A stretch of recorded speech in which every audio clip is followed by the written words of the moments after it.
এটা সময়ৰ মানুহবিলাকে কৈছিল আপুনি যদি স্বাস্থ্য লাগে ভাল ফিজিক্যাল লাগে আৰু মেন্টালি যদি ডেভেলপ হ'ব লাগে আপুনি ফিল্ডত যাই ফুটবল খেলক দৌৰক খোজকাঢ়ক এক্সাৰসাইজ কৰক এতিয়া স্বাস্থ্য ভাল থাকে বুলি কৈছিল ফুটবল খেলা বা বিভিন্ন খেলা কেৱল ফিজিক্যাল এক্সাৰসাইজ বুলি ধৰা হৈছে কিন্তু ৰাইজসকল খেলুৱৈসকল ফুটবল খেলা বা খেলা যিকোনো খেলা এতিয়া কেৱল ফিজিক্যাল এক্সাৰসাইজ মাত্ৰ নহয় এটো এটা কেৰিয়াৰ হৈ গ'ল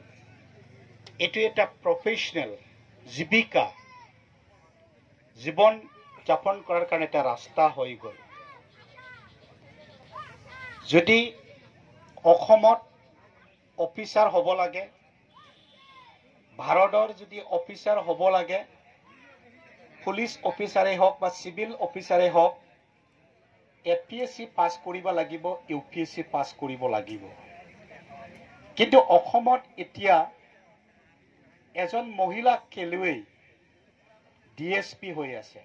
deputy superintendent of police Hima Das APSC পৰীক্ষা দি পেলাই ডিএসপি হোৱা নাই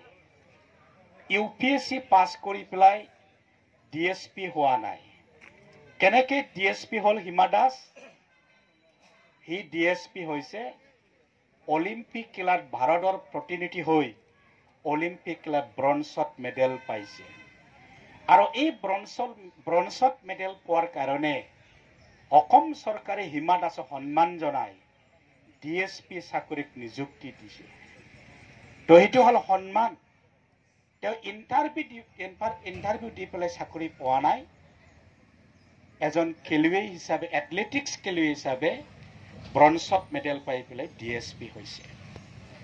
এজন বড়ো খেলুৱৈ সঞ্জয় বড়ো এতিয়া অসমত তেওঁ এক্সাইজত অফিচাৰ সঞ্জয় বড়ো এক্সাইজত অফিচাৰ হৈছে কেনেকে তেওঁ এপিএসসি পৰীক্ষা দি পেলাই এক্সাইজত অফিচাৰ হোৱা নাই তেওঁ এক্সাইজত অফিচাৰ হৈছে তেওঁ এজন আৰ্চাৰী খেলি পেলাই অসম চৰকাৰে সন্মান দিছে এই এক্সাইজত চাকৰি দিছে আৰু এজন বড়ো মহিলা খেলুৱৈ যমুনা বড়ো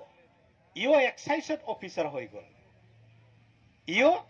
এপিএসসি পৰীক্ষা দি পেলাই এক্সাইজত অফিচাৰ হোৱা নাই যমুনা বড়ো এজন বক্সিং খেলি পেলাই এতিয়া অসমত এক্সাইজত অফিচাৰ আৰু সেই সবাইজাৰত আমাৰ এজন ওসি আছে এতিয়া থানাত ওসি তেওঁৰ নাম হল বিষ্ণু ব্ৰহ্ম তেওঁ এজন ভলিবল খেলুৱৈ হোৱাৰ পিছত অসম চৰকাৰে সন্মান দি তেওঁ পুলিচত চাকৰি দিছে